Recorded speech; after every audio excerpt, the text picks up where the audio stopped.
والله يدعو إلى دار السلام.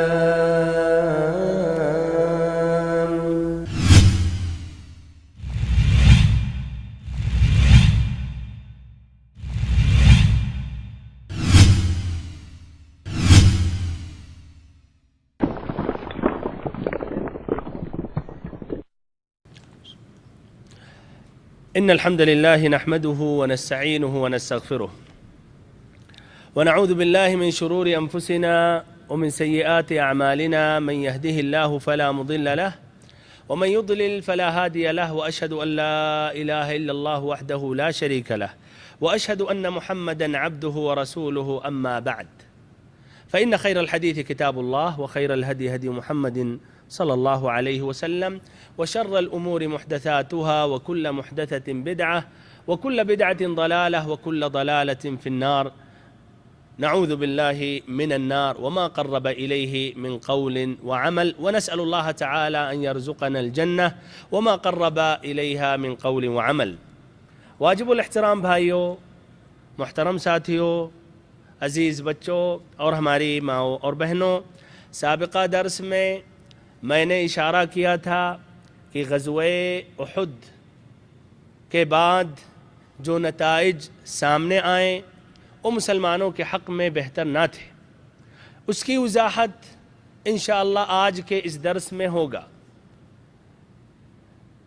دو واقعہ پیش آیا جس سے نبی پاک صلی اللہ علیہ وسلم کو نہایت ہی دکھ اور آپ صلی اللہ علیہ وسلم کو رنج پہنچا. پہلے واقعہ میں 10 صحابہ کرام شہید کیے گئے، اور دوسرے واقعے میں جس تعداد میں غزوہ احد میں صحابہ کرام شہید ہوئے تھے وہ ایک جھٹکے میں خیانت اور غداری کی تحت شہید ہوئے، یعنی 70 صحابہ کرام. پہلا واقعہ رجیع کے نام سے مشہور ہے، حادثۃ الرجیع، رجیع کے حادثے سے معروف و مشہور ہے. یہ واقعہ ماہ صفر سن 4 ہجری میں واقع ہوا. اس کی تفصیل اس طرح ہے کہ کچھ لوگ عزل اور قارہ سے آئے، یعنی ان دونوں قبیلوں کے تھے.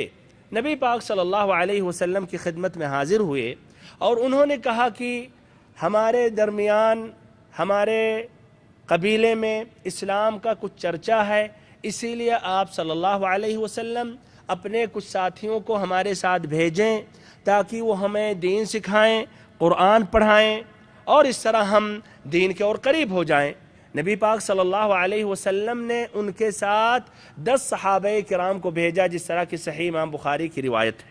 اور ان 10 صحابہ پر حضرت عاصم ابن ثابت رضی اللہ عنہ کو امیر مقرر کیا، جو عاصم ابن عمر ابن خطاب رضی اللہ عنہ کے نانا تھے. یہ لوگ نکلے عزل اور قارہ کے ان لوگوں کے ساتھ. جب رابغ اور جدہ کے درمیان قبیلہ حذیل کے رجیع نامی ایک چشمے پر پہنچے تو ان پر عزل اور قارہ کے مذکورہ افراد نے قبیلہ حذیل کی ایک شاخ بنو لحیان کو چڑھا دیا. اس طرح یہ بنو لحیان کے 100 تیر اندازوں نے ان 10 صحابہ کرام کا پیچھا کیا اور نشانات قدم دیکھ دیکھ کر ان تک وہ پہنچ گئے. وہ 10 صحابہ کرام ایک ٹیلے پر انہوں نے پناہ لی، 100 کی تعداد تھی، سبھی نے گھیر لیا. پھر ان مشرکوں نے کہا کہ ہم تم لوگوں کو عہد و پیمان دیتے ہیں کہ اگر اتر آؤ تو ہم خیانت نہیں کریں گے، قتل نہیں کریں گے. عہد و پیمان دے کر کہنے لگے تم سبھی اتر آؤ اور ہم کسی کو قتل نہیں کریں گے. ان کے جو امیر تھے حضرت عاصم ابن ثابت رضی اللہ عنہ، انہوں نے کہا اما انا فلا انزل فی ذمتی مشرک، کہ میں کافر یا مشرک کی پناہ میں نہیں آؤں گا، ان کی پناہ میں نہیں آ سکتا. اور انہوں نے جنگ شروع کر دی. لیکن جس طرح کی مشہور یہ مقولہ ہے الکثرۃ تغلب الشجاعہ، کہ کثرت عدد شجاعت پر غالب آ جاتی ہے. جتنا بھی آدمی پہلوان ہو اس کے سامنے زیادہ لوگ ہوں تو کہاں تک وہ شجاعت اس کی ساتھ دے سکتی ہے. بہرحال تو اس طرح تیر کے بوچھار سے ان 10 صحابہ کرام میں سے 7 شہید ہو گئے, صرف 3 باقی بچے. حضرت خبیب ابن عدی رضی اللہ عنہ, حضرت زید ابن الدثنہ اور ایسے ہی عبداللہ ابن طارق رضی اللہ عنہم اجمعین.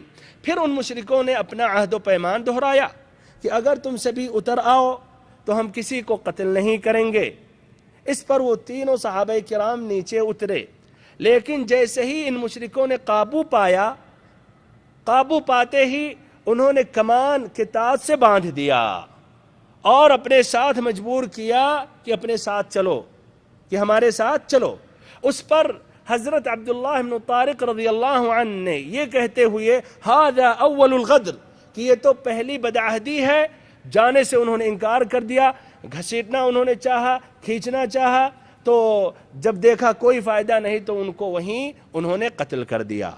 پھر یہ 2 صحابہ یعنی خبیب بن عدی, زید ابن الدثنہ رضی اللہ عنہما کو لے کر مکہ پہنچے اور مکہ والوں سے بیچ دیا, اور مکہ والوں نے خرید لیا. کیوں خریدا؟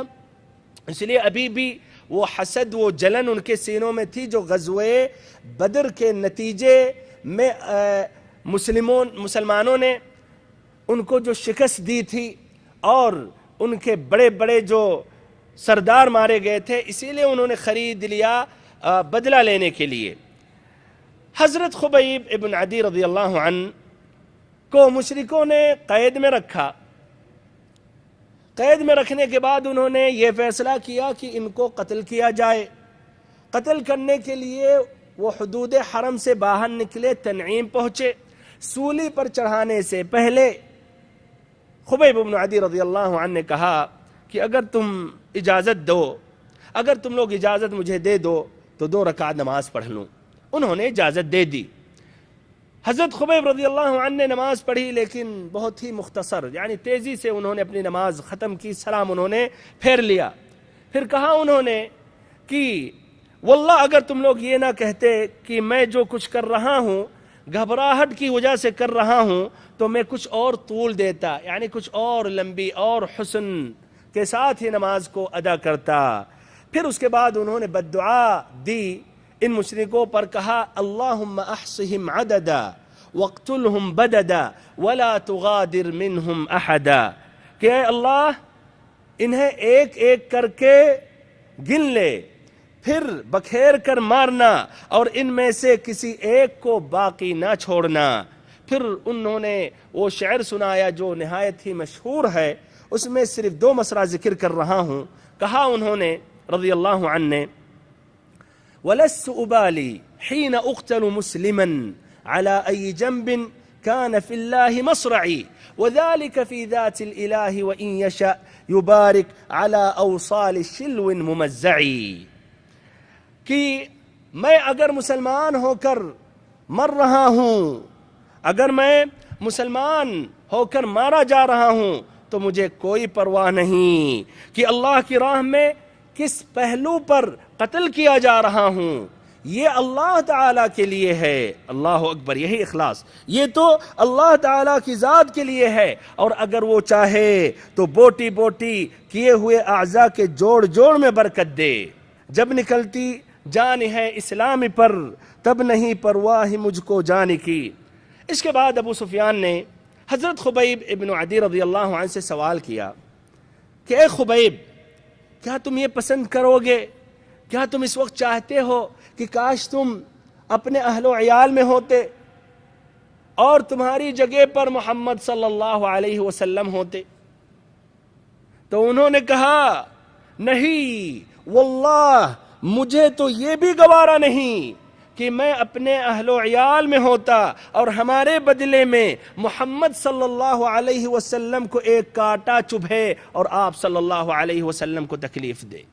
سبحان اللہ, یعنی اگر نبی صلی اللہ علیہ وسلم کو اس کانٹے سے تکلیف پہنچ رہی ہے اور یہ کانٹا نہ چبھے اور آپ کو یہ کانٹے سے بچا سکتا ہوں اپنی جان دے کر, تو میری جان میری گردن حاضر, لیکن نبی صلی اللہ علیہ وسلم کو کانٹا نہ چبھے, اس سے میں محفوظ کر لوں اور میں اس پر راضی ہوں.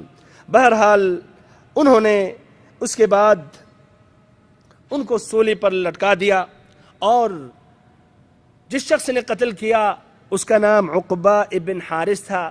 کہا جاتا ہے کہ عقبہ ابن حارث کے والد حارث کو حضرت خبیب ابن عدی رضی اللہ عنہ نے غزوہ بدر میں قتل کیا تھا، تو اس کے بدلے میں عقبہ ابن حارث نے ان کو قتل کیا۔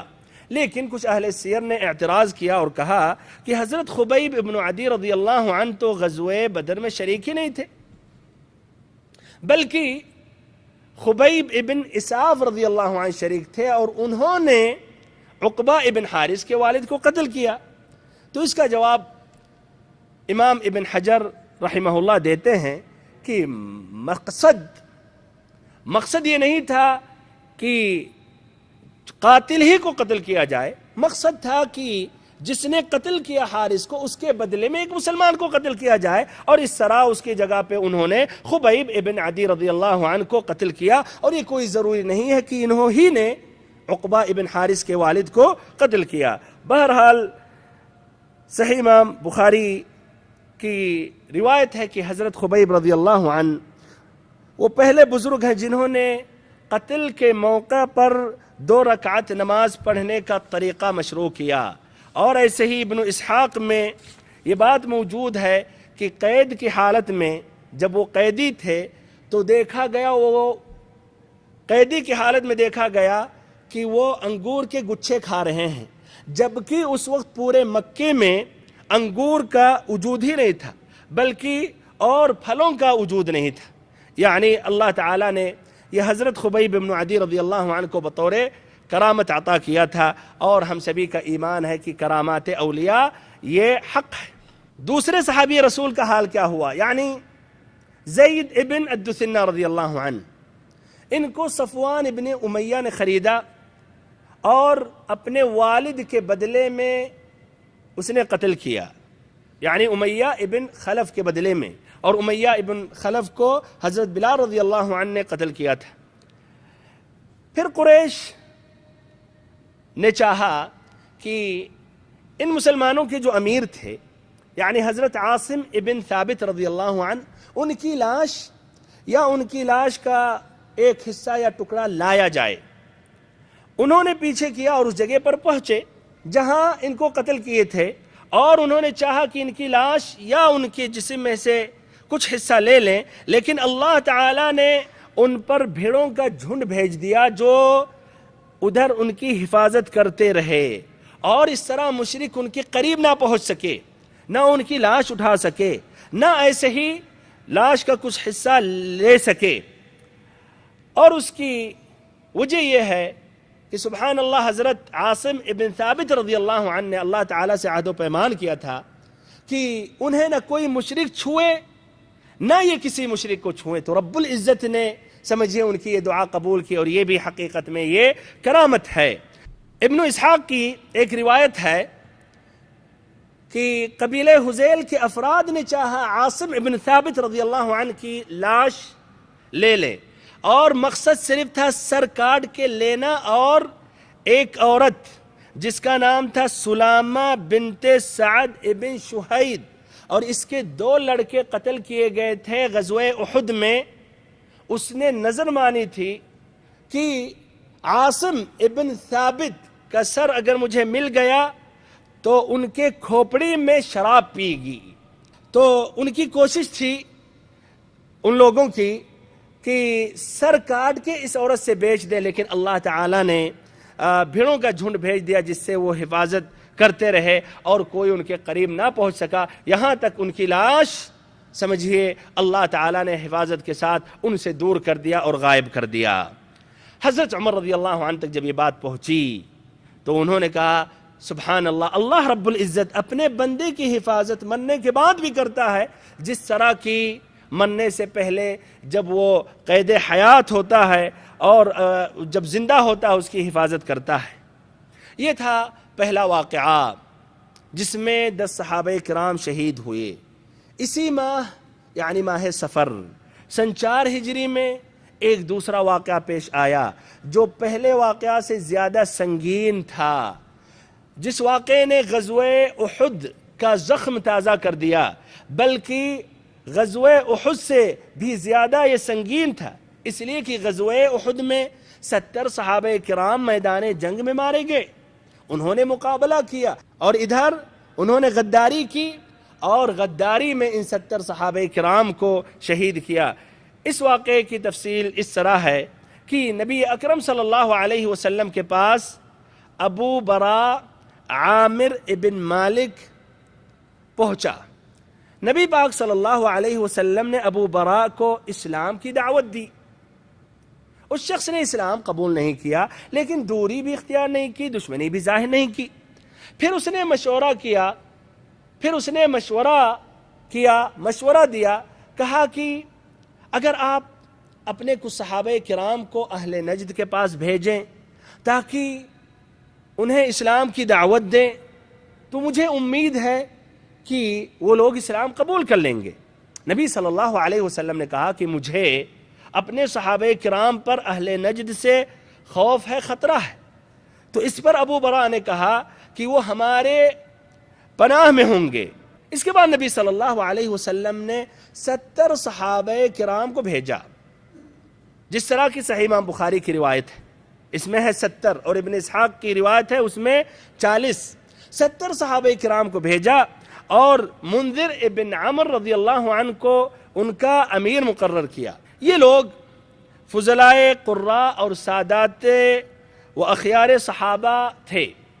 سبحان اللہ، یہ دن میں لکڑیاں جمع کرتے تھے، کاٹتے تھے، پھر اس کے عوض میں اہل صفہ پر خرچ کرتے تھے، اور ایسے ہی قرآن پڑھتے تھے، قرآن پڑھاتے تھے، اور رات میں اللہ تعالی کی مناجات میں، نماز میں مشغول ہو جاتے تھے، کھڑے ہو جاتے تھے۔ یہ لوگ پہنچے کہاں؟ معونہ کے کنویں پر، وہاں انہوں نے پڑاؤ ڈالا۔ پھر اس کے بعد حضرت حرام ابن ملحان رضی اللہ عنہ کو نبی صلی اللہ علیہ وسلم کا خط دے کر عامر ابن طفیل کے پاس بھیجا۔ یہ بڑا آدمی تھا، ان کا سردار تھا، اس کے پاس بھیجا۔ تو اس بدبخت نے خط کھولا تک نہیں، خط پڑھا تک نہیں، بلکہ ایک آدمی کو اس نے اشارہ کیا جو پیچھے سے آ کے زور سے نیزہ مارا، یہاں تک کہ نیزہ حرام ابن ملحان رضی اللہ عنہ کے جسم میں آر پار ہو گیا۔ انہوں نے جب خون دیکھا تو کہا اللہ اکبر فزت ورب الکعبہ، اللہ اکبر، رب کعبہ کی قسم میں کامیاب ہو گیا۔ سبحان اللہ، صحابہ کرام کی خواہش و تمنا ہوتی تھی کہ اللہ کے راستے میں شہید ہو جائیں، زندگی پر زیادہ حریص نہیں رہتے تھے بلکہ شہادت کے لیے زیادہ حریص ہوتے تھے۔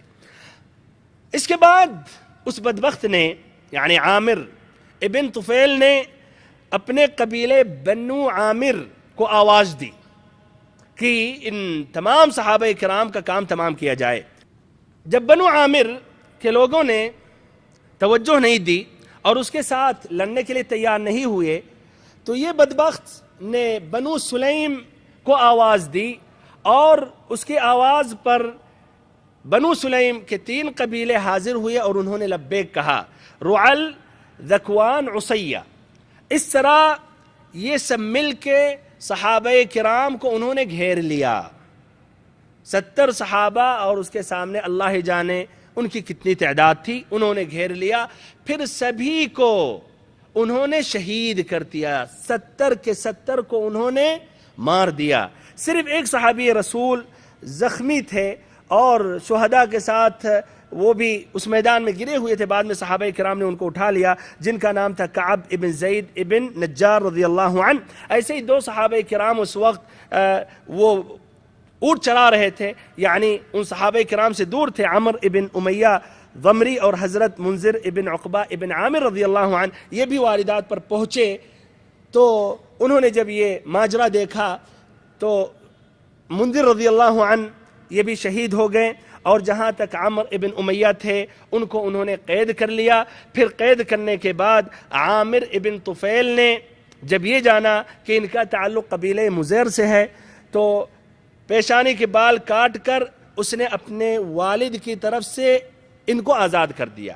اس لیے اس کی والدہ، اس کی جو ماں تھی، اس نے نظر مانی تھی کہ ہم ایک گردن آزاد کریں گے، تو اس نے سمجھیے اس کی جگہ پر ان کو آزاد کر دیا. اب اس طرح یہ حضرت عمرو ابن امیہ ضمری رضی اللہ عنہ یہ دردناک خبر لے کر مدینہ پہنچے. مدینہ جب پہنچے تو اس قدر نبی پاک صلی اللہ علیہ وسلم کو رنج پہنچا، اور آپ اس قدر غمگین ہوئے کہ مسلسل 1 مہینہ تک ان قبائل پر بددعا دیتے رہے. صحیح امام بخاری کی روایت ہے، حضرت انس رضی اللہ عنہ سے مروی ہے کہ نبی صلی اللہ علیہ وسلم 30 دن ہر نماز فجر میں ان قبائل پر، رعل، ذکوان، عصیہ اور بنو لحیان پر بددعا دیتے رہے، جس کو ہم کہتے ہیں قنوت نازلہ. یعنی کوئی اس طرح مصیبت آئے، مشرکوں کا، کافروں کا غلبہ ہو جائے، جہاں مسلمانوں کا نقصان ہونے والا ہے یا مصیبتوں کا سامنا کرنا پڑ سکتا ہے، تو نماز میں قنوت نازلہ مشروع ہے. یعنی آخری رکعت میں رکوع کے بعد یعنی دعا مانگنا مسلمانوں کے حق پر اور کافروں پر بددعا دینا. اللہ رب العزت نے ان 70 صحابہ کرام کے بارے میں قرآن مجید کی ایک آیت نازل کی، جو بعد میں یہ آیت کریمہ منسوخ ہو گئی. وہ آیت کریمہ یہ تھی: بلغوا عنا قومنا انا لقینا ربنا فرضی عنا ورضینا عنہ، کہ ہماری قوم کو یہ بتا دو کہ ہم اپنے رب سے ملے، ہمارا رب ہم سے راضی ہے اور ہم اپنے رب سے راضی ہیں. یہ قرآن مجید کی آیت تھی، بعد میں منسوخ ہو گئی. یعنی آیت یہ لفظ کے ساتھ پورا یہ آیت کو اللہ تعالیٰ نے نسخ کر دیا، رفع کر دیا، اٹھا لیا. اور قرآن مجید کی آیتوں کا تعلق نسخ کے اعتبار سے 3 قسمیں ہیں. قرآن مجید کی آیتوں کی 3 قسمیں ہیں نسخ کے اعتبار سے. نمبر 1 وہ آیتیں جس کا لفظ اور حکم دونوں نسخ ہو گیا، اور نمبر 2 وہ آیتیں جس کا لفظ باقی ہے لیکن حکم منسوخ ہو گیا. اور ایسے قرآن مجید میں کچھ آیتیں ہیں. اور ایسے ہی تیسری قسم کی آیتیں وہ ہیں کہ جس کا حکم باقی ہے لیکن لفظ منسوخ ہو گیا. اب اس کے بعد ہم غزوہ بنی نذیر ذکر کر رہے ہیں. یہودیوں کے بارے میں کئی مرتبہ باتیں آ چکی ہیں. ان کی فطرت میں تاریخ شاہد ہے کہ یہ لوگ جہاں پہنچتے ہیں وہاں اختلاف پیدا کرنا چاہتے ہیں اور ایسے ہی انتشار پیدا کرنا چاہتے ہیں، اور ان کو سکون اور چین نہیں ملتا ہے جب تک نہ لوگوں کو آپس میں لڑا دے. آپ صلی اللہ علیہ وسلم جب مدینہ پہنچے تو آپ نے ان کے ساتھ عہد و پیمان کیا، اور اس سلسلے میں آپ نے کتابت کی، آپ نے اس سلسلے میں لکھائی کی. لیکن بہت ہی جلد وہ یہودی اپنی پرانی خصلت، پرانی فطرت کے طرف پلٹ گئے اور مسلمانوں کے درمیان انتشار و اختلاف پیدا کرنے لگے. اور اس سلسلے میں غزوہ بنی قینقاع کا ذکر آیا، اور ایسے ہی کعب ابن اشرف کا قتل کا واقعہ اختصار کے ساتھ میں نے ذکر کیا. اس کے بعد اور جو یہودی تھے کچھ سنبھل گئے اور کچھ خوف زدہ ہو گئے، لیکن غزوہ احد کے بعد دوبارہ اپنی اس پرانی فطرت کی طرف پلٹنے لگے اور مشرکین اور مسلمانوں کے دشمن کے ساتھ اندر اندر اتفاق کرنے لگے. نبی پاک صلی اللہ علیہ وسلم نے صبر سے کام لیا، لیکن رجی کے واقعے کے بعد اور بیر معونہ کے واقعے کے بعد یہ یہودی مزید جری ہو گئے اور ان کی جرأت و جسارت حد سے بڑھ گئی، یہاں تک کہ انہوں نے کوشش کی اور پورا ارادہ کیا کہ نبی صلی اللہ علیہ وسلم ہی کا قتل کر دیا جائے. دیکھیے سوچ. اس کی تفصیل جس طرح کی ابن اسحاق کی روایت ہے کہ آپ صلی اللہ علیہ وسلم بنو النضیر یہودیوں کے پاس پہنچے. کس لیے پہنچے؟ اس لیے کہ عمرو ابن امیہ ضمری رضی اللہ عنہ نے 2 لوگوں کو قتل کر دیا تھا، اور ان کو معلوم نہیں تھا کہ یہ دونوں لوگ یا یہ 2 لوگ جو ہیں ان کے پاس نبی صلی اللہ علیہ وسلم سے عہد اور پیمان ہے. یہ دو قبیلے بنو کلاب سے ان کا تعلق تھا. تو عمر ابن امیہ ضمری جو ابھی ذکر آیا کہ یہی خبر لے کر آئے تھے بیر معونہ کا، تو راستے میں انہوں نے بنو کلاب کے دو آدمیوں کو دیکھا تو سمجھیے اپنے بھائیوں کا بدلہ لیتے ہوئے یہ دونوں سوئے ہوئے تھے، قتل کر دیے. لیکن ان کو معلوم نہیں تھا کہ نبی پاک صلی اللہ علیہ وسلم سے ان کا عہد و اتفاق ہے. تو اس لیے آپ صلی اللہ علیہ وسلم دیت لینے کے لیے یہودیوں کے پاس پہنچے، اور جس طرح کی ان کے ساتھ عہد و پیمان ہو چکا تھا، واجب تھا کہ یہ بھی دیت میں حصہ لیں اور وہ بھی شریک رہیں. آپ صلی اللہ علیہ وسلم ان کے دیار میں پہنچے اور ایک دیوار کے نیچے آپ بیٹھے ہوئے تھے ٹیک لگا کر. تو یہودیوں نے کہا ابو القاسم آپ نے جو کچھ کہا ہم اس پر راضی ہیں، ہم تیار ہیں، آپ یہاں تشریف لائیے اور ہم اس طرح تعاون کرنے کے لیے، دیت دینے کے لیے، اس میں حصہ لینے کے لیے ہم تیار ہیں. آپ صلی اللہ علیہ وسلم ان کا انتظار کرنے لگے اور اس دیوار کے پاس ٹیک لگا کر بیٹھے ہوئے تھے. اور یہ جب وہاں سے واپس ہوئے تو شیطان ان پر سوار ہو گیا. انہوں نے آپس میں کہا یہ تو بہت بہترین چانس ہے کہ نبی صلی اللہ علیہ وسلم کا کام یہی تمام کر دیا جائے. کیوں نہ تم میں سے ایک شخص چھت کے اوپر چکی لے کر چڑھے اور اوپر ہی سے چکی کو ڈال دے. نبی صلی اللہ علیہ وسلم چکی کے نیچے آ جائیں گے، وہیں دب جائیں گے، پس جائیں گے اور آپ کا کام تمام ہو جائے گا. ایک بدبخت نے ہاں کہا اور یہ پلان پورے کرنے کے لیے وہ آگے بڑھا. اس میں ایک شخص تھا جس کا نام سلام ابن مشکم. اس نے اعتراض کیا، کہا اگر تم ایسا کرو گے تو اللہ تعالیٰ اپنے نبی صلی اللہ علیہ وسلم کو مطلع کر دے گا اور پھر یہ بدعہدی ہے، اس کا جو نتیجہ یا جو انجام ہوگا تم سبھی کے حق میں بہت برا ہوگا، اسی لیے ایسا نہ کرو. لیکن ان لوگوں نے اس کی بات نہیں مانی. اللہ تعالیٰ نے شقاوت لکھی تھی تو وہ پلان پورا کرنے کے لیے اس میں مصروف ہو گئے. اللہ رب العزت نے جبریل امین کے ذریعے نبی پاک صلی اللہ علیہ وسلم کو مطلع کر دیا. آپ صلی اللہ علیہ وسلم وہاں تیزی سے اٹھے اور مدینہ تشریف لائے. آپ صلی اللہ علیہ وسلم کے ساتھ حضرت ابو بکر، عمر، علی اور فضلائے صحابہ تھے. انہوں نے تعجب کیا کہ اچانک آپ صلی اللہ علیہ وسلم بھاگ لیے، جبکہ ابھی یہودیوں نے وعدہ کیا کہ ہم آ رہے ہیں. تو آ کے وہ بھی پیچھے پیچھے آ گئے اور وہ بھی مدینہ پہنچ گئے. نبی صلی اللہ علیہ وسلم سے کہنے لگے آپ اٹھائیں اور ہم سمجھ نہ سکے. پھر اس پر نبی صلی اللہ علیہ وسلم نے بتایا کہ یہودیوں کی کیا سازش تھی. اس کے بعد نبی صلی اللہ علیہ وسلم نے محمد ابن مسلمہ رضی اللہ عنہ کو بھیجا اور کہا کہ جا کے بنو النضیر سے کہہ دو کہ اب مدینہ کو چھوڑ کر یہاں سے نکل جاؤ، اب تم ہمارے ساتھ نہیں رہ سکتے اور 10 دن کی مہلت ہے. 10 دن کے بعد اگر کوئی شخص نظر آیا تو اس کی گردن مار دی جائے گی. محمد ابن مسلمہ یہ پیغام لے کر پہنچے. بنو النضیر پر رعب طاری ہو گیا، خوف زدہ ہو گئے. ان کے لیے اس کے علاوہ کوئی اور چارہ نہ تھا کہ مدینہ کو اب چھوڑے اپنی جان کی حفاظت کے لیے. ان کے لیے اور کوئی چارہ نہ تھا کہ اپنی جان کی حفاظت کے لیے مدینہ کو چھوڑے.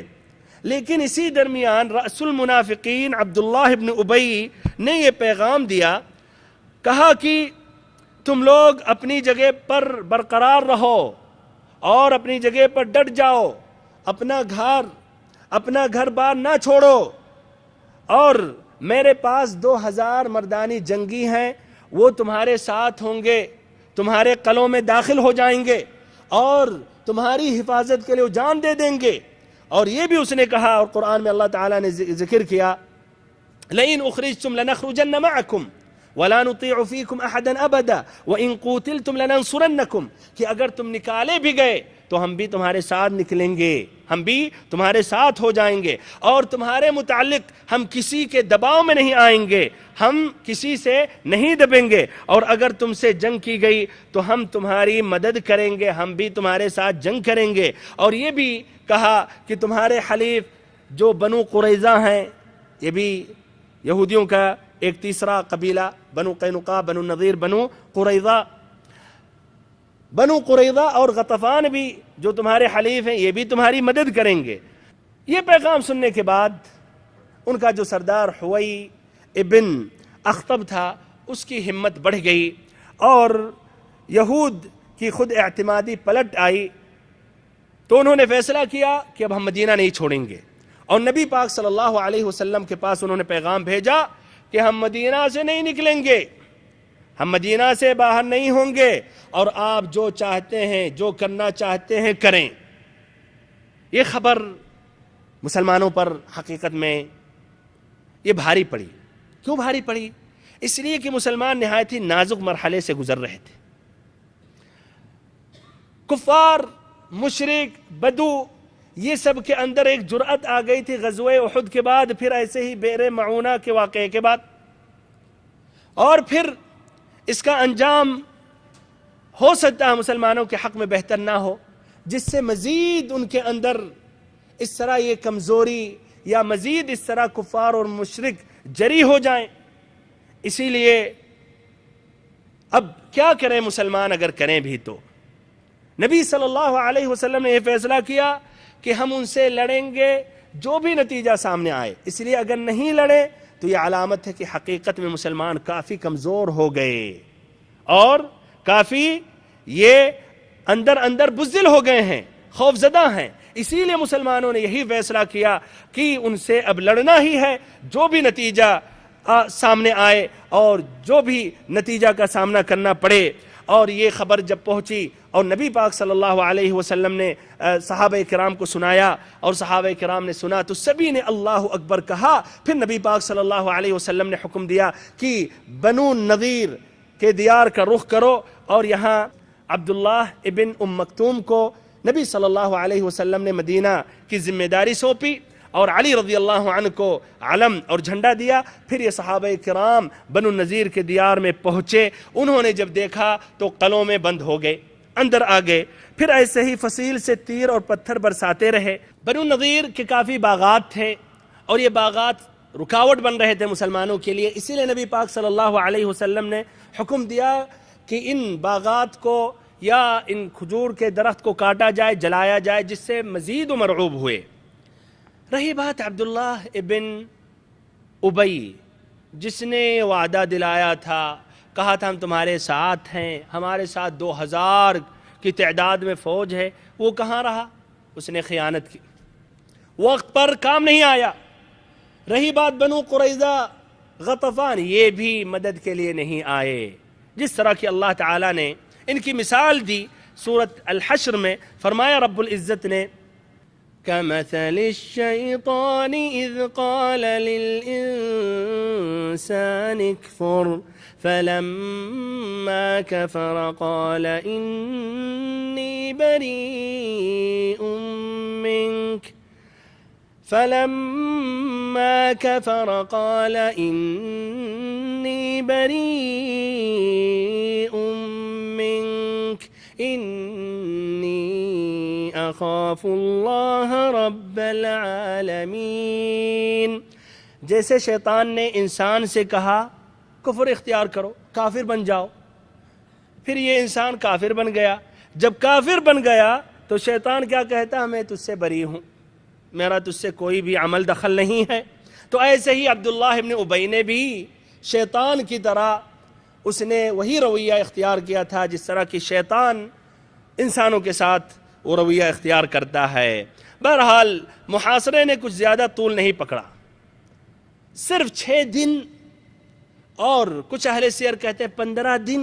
اس کے بعد رعب کافی ان پر طاری ہو گیا، ہتھیار انہوں نے ڈال دیا، اور نبی پاک صلی اللہ علیہ وسلم کے پاس انہوں نے پیغام دیا کہ ہم مدینہ سے نکلنے کے لیے تیار ہیں، ہم مدینہ سے نکلنے کے لیے تیار ہیں۔ آپ صلی اللہ علیہ وسلم نے ان کی یہ پیشکش منظور کی، اور پھر یہ بھی آپ صلی اللہ علیہ وسلم نے کہا ہتھیار کو چھوڑ کر جتنا سامان، ساز و سامان اپنے ساتھ لاد کر جا سکتے ہو اپنے بال بچوں کے ساتھ تو لے چلے جاؤ۔ اس طرح انہوں نے اپنے ہاتھوں سے اپنے مکانات کو خراب کیا، اس لیے ان کی لالچ اس قدر تھی کہ دروازہ بھی اکھاڑ کر، دروازہ بھی نکال کر کھڑکیاں بھی نکال کر، بلکہ یہاں تک کہ بعض نے تو چھت کی کڑیاں اور دیواروں کی کھوٹیاں بھی لاد لی اپنے ساتھ، اور اس طرح 600 اونٹ پر یہ سبھی کے سب بیٹھ کر اور اپنے سامان کو لاد کر اپنے ذریت کے ساتھ، بال بچوں کے ساتھ مدینہ چھوڑ کر چلے گئے۔ اکثروں نے خیبر کا راستہ اختیار کیا، اس میں حوئی ابن اخطب ان کے جو سردار تھے، ایسے سلام ابن ابی الحقیق، اور کچھ لوگوں نے شام کا راستہ اختیار کیا اور وہ شام پہنچے۔ ان میں سے 2 لوگوں نے اسلام قبول کیا، یعنی یامین ابن عمر اور ابو سعید ابن وہب۔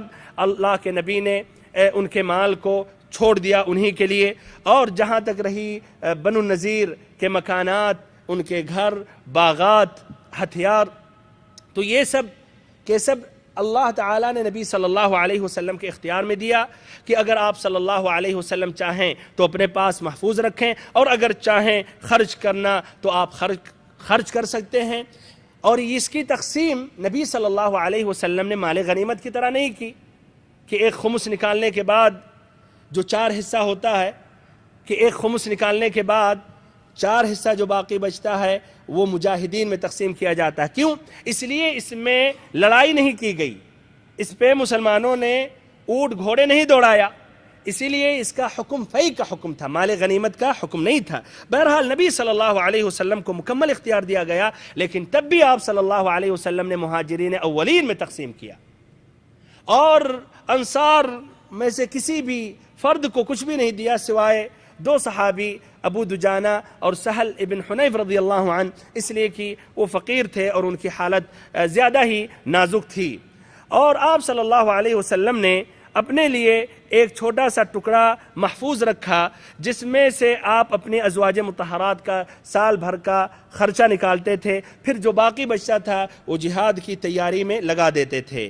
یہ واقعہ بھائیو ربیع الاول سن 4 ہجری میں پیش آیا، موافق اگست سن 625 عیسوی میں۔ اللہ تعالیٰ نے اس غزوے کے بارے میں مکمل ایک صورت نازل کی جو صورت الحشر سے معروف و مشہور ہے۔ اللہ تعالیٰ نے اس صورت میں بنو النضیر کی جلا وطنی کا نقشہ کھینچا، ایسے ہی منافقین کے طرز عمل کا پردہ فاش کیا، اور ایسے ہی مال فی کے احکام کے متعلق بیان فرمایا، اور مہاجرین اور انصار کی مدح کی۔ ابن عباس رضی اللہ عنہما کہتے تھے اس سورہ حشر کے بارے میں کہ اس سورہ کو سورہ بنی النذیر کہو، اس لیے بنو النذیر ہی کے متعلق ہے۔ یہ بھائیو جو غزوہ بنی النذیر کا واقعے کا جو سبب بنا، اس غزوہ بنی النذیر یا اس غزوے کا جو سبب بنا، یہ ابن اسحاق اور عام اہل سیر نے ذکر کیا، لیکن مصنف عبد الرزاق میں سنن ابی داؤد میں ایک دوسرا سبب بیان کیا گیا، جس کا خلاصہ یہ ہے کہ یہودیوں نے نبی پاک صلی اللہ علیہ وسلم کے پاس پیغام بھیجا، آپ 30 صحابہ کرام کے ساتھ نکلیں اور ہم بھی 30 احبار یعنی یہودی علماء کے ساتھ نکلتے ہیں، پھر ہم آپ سے بات کرنا چاہتے ہیں، اگر ہم آپ کی باتوں سے مطمئن ہو گئے تو ہم اسلام میں داخل ہو جائیں گے۔ نبی صلی اللہ علیہ وسلم 30 صحابہ کرام کے ساتھ نکلے، جب آمنا سامنا ہوا تو یہودیوں نے کہا 30 60 ہو گئے، تو آپ 30 کے بجائے 3 صحابہ کرام کے ساتھ آگے آئے ہماری ملاقات کے لیے، اور ہم بھی 3 عالموں کے ساتھ آپ سے ملاقات کرتے ہیں۔ یہ تینوں کے تین اندر کپڑوں میں خنجر چھپائے ہوئے تھے۔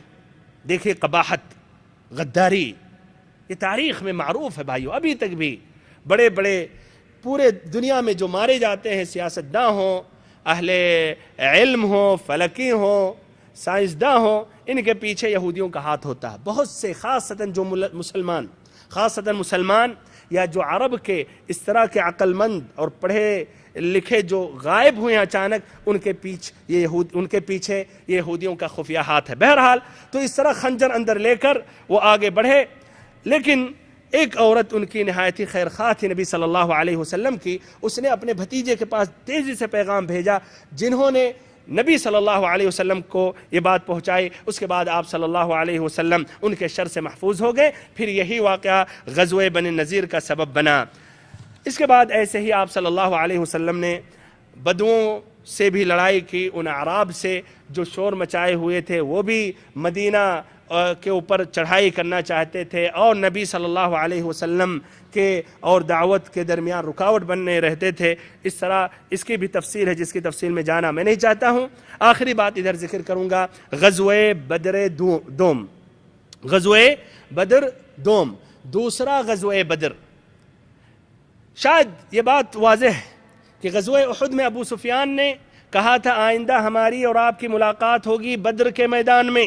نبی صلی اللہ علیہ وسلم نے کہا ہوا بیننا و بینک موعد، کہ ہمارے اور تمہارے درمیان ایک پکا وعدہ ہے۔ تو یہ وقت قریب آ گیا، تو اس طرح نبی پاک صلی اللہ علیہ وسلم شعبان سن 4 ہجری میں موافق جنوری سن 626 عیسوی میں میدان بدر کے طرف نکلے۔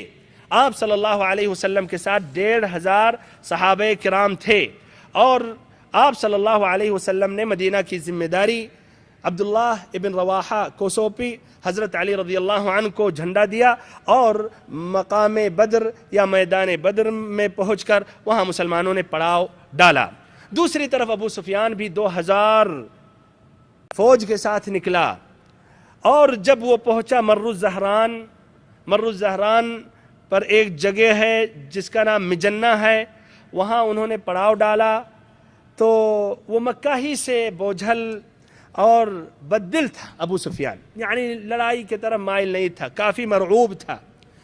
تو وہ پہلے ہی سے بوجھل تھا، پہلے ہی سے سمجھیے وعدہ پورا کرنے کے لیے نکلا تھا، لیکن جب یہاں پہنچا تو اس کا ارادہ یا اس کی ہمت نے جواب دے دی۔ لیکن کس طرح واپس ہو؟ تو اس نے اس طرح کہا، قریش کے لوگوں، جنگ اس وقت موضوع ہوتی ہے جب شادابی اور ہریالی ہو کہ جانور چر لیں اور تم بھی دودھ پی لو، خوشحالی ہے، لہٰذا میں واپس جا رہا ہوں، تم بھی واپس چلے چلو۔ سبحان اللہ، کسی نے اعتراض نہیں کیا۔ ایسا لگتا ہے کہ پوری لشکر میں تمام افراد کے رگ رگ میں رعب طاری تھا، اسی لیے کسی نے مخالفت نہیں کی، اور کسی نے یہ جرأت نہیں کی کہ ابو سفیان سے کہیں کہ نہیں، ہم نے جب ارادہ کر لیا تو بدر پہنچیں گے اور ان سے ہم مقابلہ کر کے رہیں گے، بلکہ سبھی راضی ہو گئے اور وہاں سے واپس ہو گئے۔ اس طرح صحابہ کرام نبی صلی اللہ علیہ وسلم کے ساتھ اس وعدے کا پورا کرتے ہوئے موعد پر پہنچے اور انتظار کرتے رہے، لیکن وہ مقابلہ کرنے کی انہوں نے ہمت نہیں کی، نہ جرأت کی۔ 8 دن تک نبی صلی اللہ علیہ وسلم نے مقام بدر میں قیام کیا، اور وہاں اپنا سامان تجارت بیچ کر 1 درہم کو 2 درہم بناتے رہے، یعنی اللہ تعالیٰ برکت دیتے رہا۔ پھر اس کے بعد وہ مدینہ واپس ہو گئے۔ اس طرح ان کا رعب کافروں پر کچھ دوبارہ لوٹ آیا اور مسلمانوں سے وہ مرعوب ہو گئے۔ یہ معروف و مشہور ہے غزوہ بدر موعد سے، ایسے ہی بدر ثانیہ سے، ایسے ہی بدر آخرہ سے، اور ایسے ہی بدر صغریٰ سے۔ اللہ تعالیٰ سے آخری میں ہم دعا کرتے ہیں کہ اللہ تعالیٰ ہم سب کو علم نافع عطا کرے اور ہم سبھی کو سچا اور پکا مسلمان بنائے۔ انشاءاللہ آئندہ ملاقات میں بئر معونہ سے جو اہم فائدے ماخوذ ہیں اس کا ذکر کروں گا، پھر اس کے بعد غزوہ احزاب جو تیسری عظیم جنگ کہہ سکتے ہیں سیرت النبی صلی اللہ علیہ وسلم میں، اس کا ذکر کروں گا۔ اللہ تعالی ہم سبھی کو مزید توفیق دے۔ وصلی اللہ وسلم وبارک وانعم علی عبدک ورسولک محمد۔